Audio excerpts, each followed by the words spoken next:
avoir un père spirituel qui te suit, que tu sois pasteur, que tu sois fidèle. Il faut avoir quelqu'un qui te suit pour pouvoir détecter ces réclamations. Quand bien même le grand Pierre le était réclamé, ce n'est pas parce que tu viens à l'église que tu es exemple de tout ça. Alléluia. Alléluia. On va prendre le cas de... On prend 1 Samuel. 1 Samuel 1, verset 9 à 11. Ça, c'est expliqué encore. Ben, ils ne sont pas prêts, vous voyez. Alors, là, par contre. 1 Samuel 1, verset 9 à 11. Anne se leva après que l'homme eut péché et puis à Silo. Le sacrificateur Élie était assis sur un siège près de l'un des poteaux du temple de l'Éternel. Et l'amertume dans l'âme, elle pria l'Éternel et versa des pleurs. Elle fit un feu en disant: Éternel des armées, si tu daignes regarder l'affliction de ta servante, si tu te souviens de moi et n'oublie point ta servante, si tu donnes à ta servante un enfant mâle, je le consacrerai à l'Éternel tous les jours de sa vie, et le rasoir ne passera point sur sa tête. Alléluia. Sa rivale se moquait d'elle. Elle voulait tout pour un enfant. Mais le problème, elle ne savait pas qu'il y avait un temps pour son enfant. Alléluia. Le temps n'était pas arrivé. Elle voulait tout pour. Elle voulait lancer sur ma front. Parce qu'elle ne pouvait pas t'aider, elle ne pouvait pas supporter. Et elle va un jour, en présence de Dieu, comme tout un chacun, on peut se lever. Venir sans que personne ne soit, tu viens à la présence de Dieu, tu fais un vœu à Dieu. La plupart du temps, c'est quand on est dans la difficulté qu'on fait souvent des vœux. On ne sait pas retenir notre langue, on ne sait pas retenir notre bouche. Tellement ça t'a dépassé, tu es submergé par le problème. Tu viens sans ta langue, quand tu t'agenouilles à Seigneur, si tu m'as donné, tu m'as ceci, je vais faire cela, je vais faire cela. Ou alors, Seigneur, à partir de maintenant, voilà ce que je vais faire, voilà ce que j'ai fait. Quand tu as dit, si tu as prié comme ça, c'est fini. Et tu t'es adressé à Dieu. Tu as ton frère que tu aimes beaucoup, bien tu as ta soeur que tu aimes beaucoup. Et à partir d'aujourd'hui, mes enfants, c'est pour toi. Tu as sorti. Tu as sorti. Parce que peut-être que ce frère ou bien cette soeur t'a fait un bon cadeau ou bien a fait quelque chose pour tes enfants. Tu lui mets là, c'est pour ton enfant là. Fais ce que tu veux. Faut te dire qu'à partir de ce jour, tu n'as plus contrôle sur ton enfant. Ce que lui il va dire, c'est ce qui va marcher. Quelqu'un dit Amen. Quelqu'un dit Amen. Tellement l'émotion nous prend souvent dire des bêtises. Sans savoir que son plan spirituel a des règles, a des principes. Dieu écoute. Son plan a des principes. Et tant que tu n'as pas eu la présence d'esprit, tant que tu n'as pas eu le discernement pour ôter tout ça, tu as mis la vie de tes enfants en danger. C'est pourquoi souvent on dit, c'est cette tante-là qui vient me tuer. C'est cette tante-là. Ton papa n'a plus pouvoir. Ton papa t'a donné à cette tante-là qui fait de toi ce qu'elle veut. Voilà pourquoi ça marche. Dieu écoute les pères, les mères. C'est pourquoi il a été formel dans sa parole. Honore ton père et ta mère. Tu vas avoir longue vie. Quel que soit ce que ton père est, quel que soit ce que ta mère est, honore-le. Si on dit que Dieu ne pas un cadeau, tu vas lui donner. Il va régler à Dieu. Mais ce qu'il dit, ça va marcher. Si jamais tu t'es trompé pour pouvoir discuter avec lui et puis lancer une mauvaise parole, alors tu es mort. Ton enfant dit que je suis mort. Si tu veux prendre celui qui prie, qui jeûne, il s'en fout. Dieu ne regarde pas ça, Dieu regarde à sa parole. Honore. Il respecte sa parole. Voilà pourquoi souvent, nous-mêmes, sans le savoir, on tue nos enfants. Voilà. Il n'y a pas de chien. C'est pas moi qui t'ai dit au monde. Pas parce que Machin qui a dit de s'arrêter comme ça. Tu ne te contrôles plus. Toi, c'est comme ma femme, on va te faire. Surtout les femmes qui disent quand leur fille d'école. C'est comme ma femme, c'est que j'ai vu, la femme tu as vu aussi. Tu as vu pire comment? Maintenant l'enfant grandit.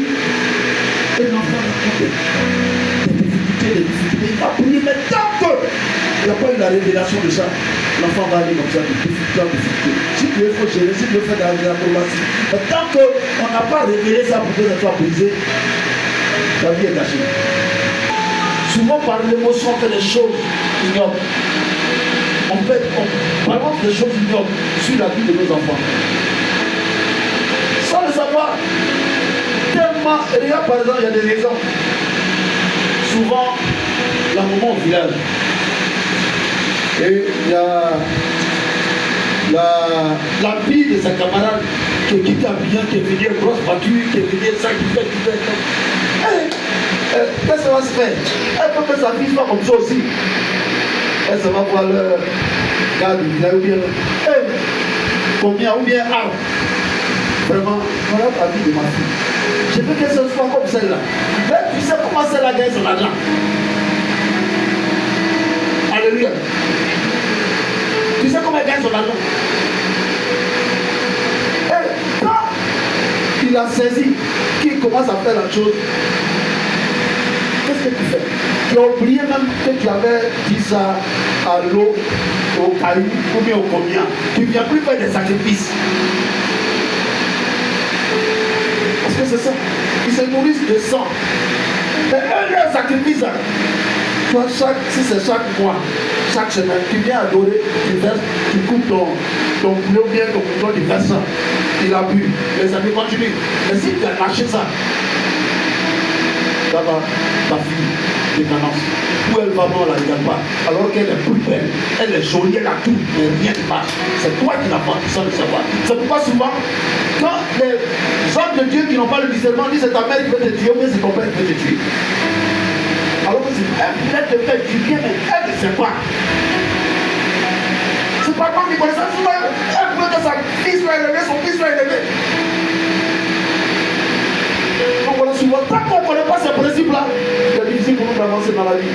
C'est compliqué. Et on dit, oh, le sorcier. Le sorcier n'est rien du tout. Tant que tu n'as pas livré, tant que tu n'as pas donné, le sorcier ne peut rien. Essayons de recadrer. Essayons de connaître les principes. Et c'est ça. Donc voilà, Anne. Heureusement, Anne a respecté. Quand l'enfant est né, elle a donné au sacrificateur. C'est après ça elle a eu ses propres enfants. Parce que cet enfant n'est plus elle. Donc l'enfant que tu as donné est décrit au combien. C'est pour combien, c'est pas pour toi. C'est combien fait que ton enfant c'est qu'il veut. Quelqu'un dit amen. Tu parles rien d'argent. Il allait prendre ses atouts ailleurs. Et il vient, tu viens. Donc tu parles rien d'argent. C'est pourquoi je vous ai toujours dit, ne vous laissez pas séduire. Attendez votre temps, attendez le temps. Si tu te laisses séduire, tu vas aller donner des choses à une divinité. Pensant que tu parles à Dieu, non, c'est un argent. Est-ce que tu peux respecter tout ça? Voilà pourquoi vous allez voir, il y a des sociétés qui tombent en faillite, il y a des sociétés qui se prennent. Parce que quoi? Parce que l'alliance qu'ils ont tissée, ils ne vont plus honorer en faisant des sacrifices. Vous allez voir même, il y a certains qu'on a remarqué, dans des écoles primaires souvent, chaque année il faut qu'un élève meure. Ce sont des alliances. Chaque année, il meurt. Combien de la société, il faut au moins chaque année, les agents doivent mourir. Fais attention. Fais attention. Ce que je vous demande toujours. Si Dieu t'a donné ton karma, mange ton karma. Sois patient. Prenons toujours l'exemple de notre petit Joseph. On a prêché le premier jour, Joseph. Il a pu résister à la tentation de la femme de Potiphar. Alléluia. S'il n'avait pas résisté, ce n'est pas premier ministre. Sinon, il allait être bloqué à la maison de Potiphar. Et puis, un jour, on allait le renvoyer. Et puis, il a perdu toute sa destinée. Crois à ta prophétie. croit à tes songes. Alléluia. Lui n'a fait que songer, puis il a pris. Il a été. Il s'est agrippé à ça. Ce n'est pas parce que ça ne va pas que Dieu te compromette. Ce n'est pas parce que c'est compliqué que Dieu te compromette. Dieu voit tes souffrances. C'est dans l'humiliation, dans la dureté, dans la pauvreté que Dieu est. Dieu te forge, il te forge. Jusqu'à un jour, tu es remplacé. Tu dis, ouais, je sais pourquoi Dieu m'avait fait passer ce chemin. Ce soir, on va terminer. En fait, toutes les revendications provoquées par nos parents, quand je dis provoquées, ils nous ont dédiés. Ou alors ils nous ont confié un X ou Y. Ou alors nous-mêmes, l'on veut qu'on a fait à Dieu parce que c'est dur. C'est très compliqué. Quand c'est compliqué, tu fais tes vœux à Dieu. Seigneur, maintenant quand Dieu déclare, tu oublies. Et après tu vois que tu commences à dégringoler. Tu patatas. Non, c'est les sorciers qui te poussent. Ce n'est pas les sorciers, c'est toi dans ta bouche qui te tue.